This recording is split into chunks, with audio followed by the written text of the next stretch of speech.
हरे कृष्ण।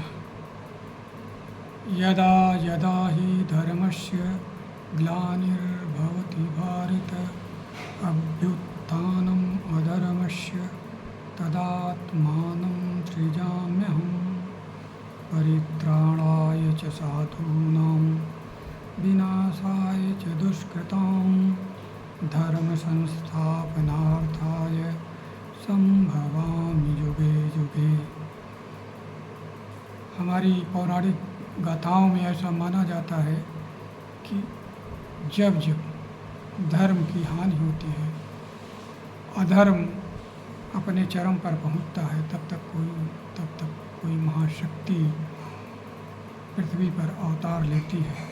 ऐसे ही एक महापुरुष श्री कृष्ण जी थे, जिन्हें पूर्ण अवतार का दर्जा दिया जाता है।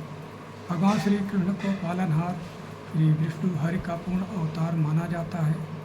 अवतार शब्द अवतरण से उत्पन्न हुआ है। अवतरण का अर्थ है नीचे उतरना, अर्थात किसी ईश्वरीय महाशक्ति का किसी महापुरुष के रूप में धरती पर जन्म लेना। भगवान श्री कृष्ण धरती पर जन्म लेने वाले महापुरुषों में महानतम थे। उन्होंने ऐसे आदर्श प्रस्तुत किए जिसका अनुसरण पीढ़ियाँ युगों तक करती रहेंगी। धार्मिक ग्रंथों के अनुसार श्री कृष्ण का जन्म भाद्र मास की कृष्ण पक्ष की अष्टमी को रोहिणी नक्षत्र में हुआ था।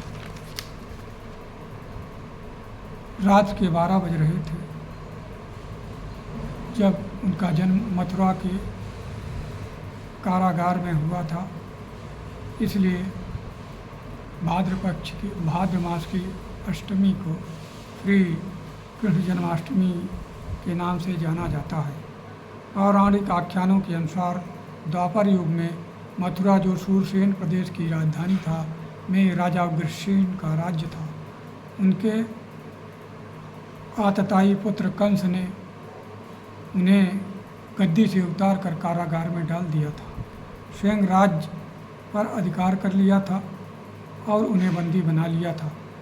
कंस की बहन देवकी थी, जिसका विवाह यादव सरदार वासुदेव से हुआ था। ऐसी कथा है कि कंस विवाह के पश्चात स्वयं अपनी बहन देवकी को ससुराल पहुंचाने जा रहा था।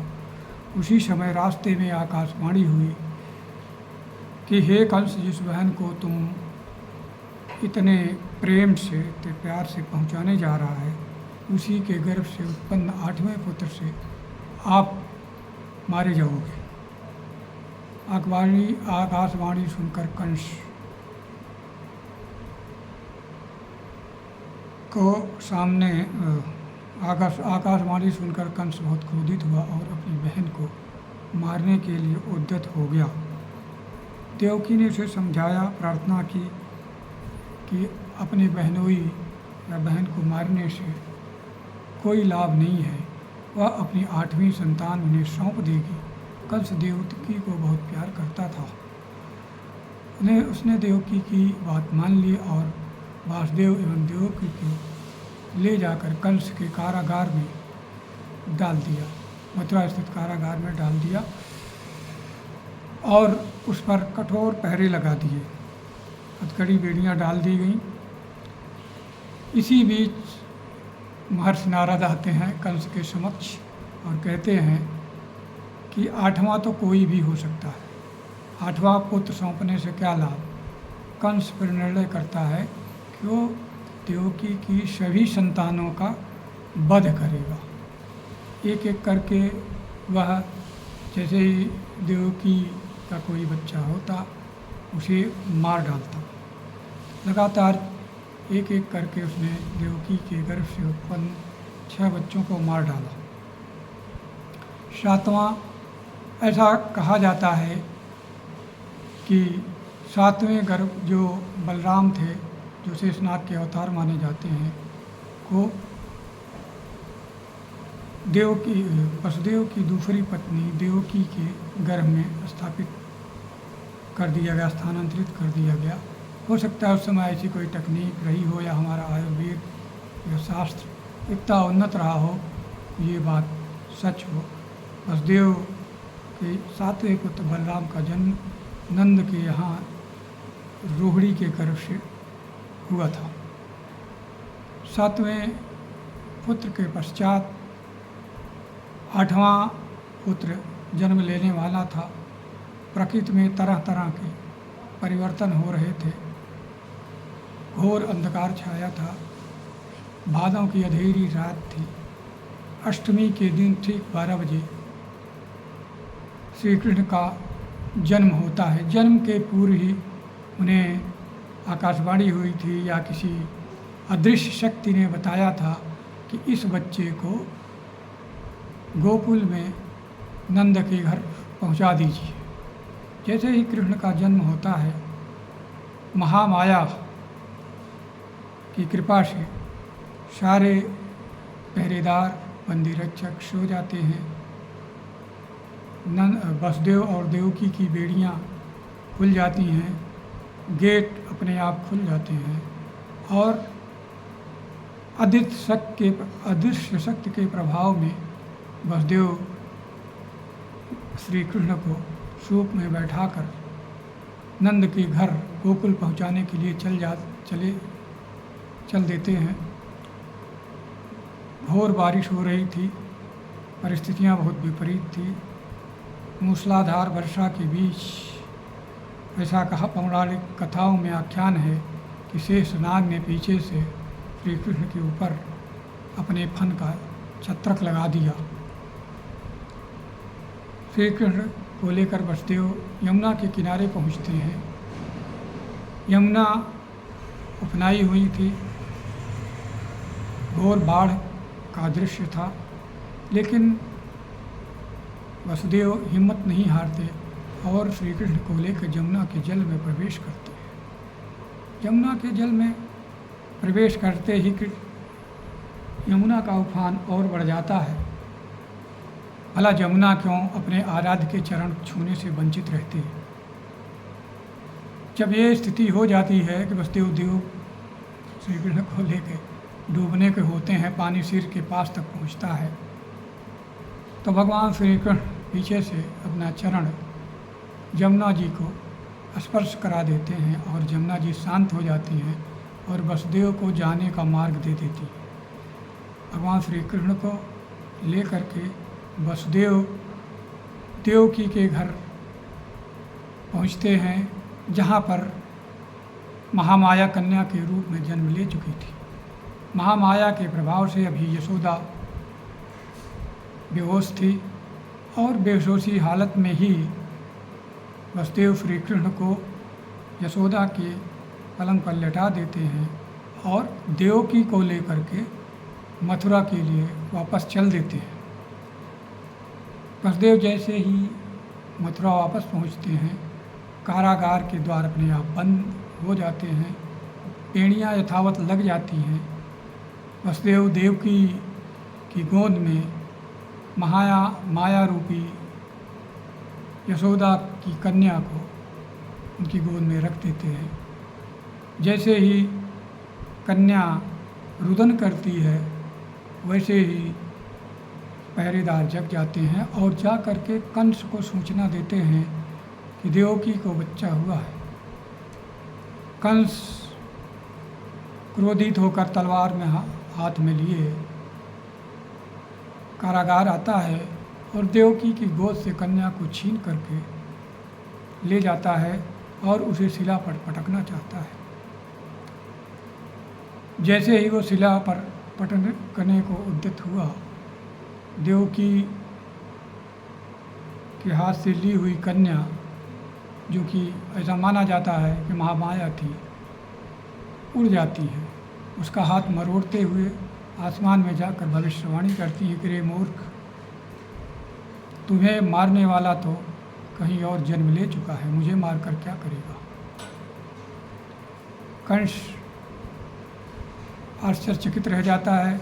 कन्या आसमान में उड़ जाती है और जाकर ऐसा माना जाता है कि विंध्याचल पर्वत पर स्थापित हो जाती है और श्री कृष्ण की सहायता के लिए हमेशा उद्यत रहती है। इधर जब कंस को ये पता चलता है कि उसका दुश्मन कहीं जन्म ले चुका है, तो उसने सारे राज्य के, मथुरा के और विशेष करके गोकुल के आसपास के जितने भी बच्चे उस समय जन्मे थे, सबकी हत्या करवा देता है अपने सैनिकों द्वारा। फिर भी गोकुल में जन्मे बच्चों का वह कुछ नहीं बिगाड़ पाता, क्योंकि भगवान कृष्ण की माया हमेशा उनकी रक्षा करती है। उसके आगे कंस की कुछ नहीं चलती।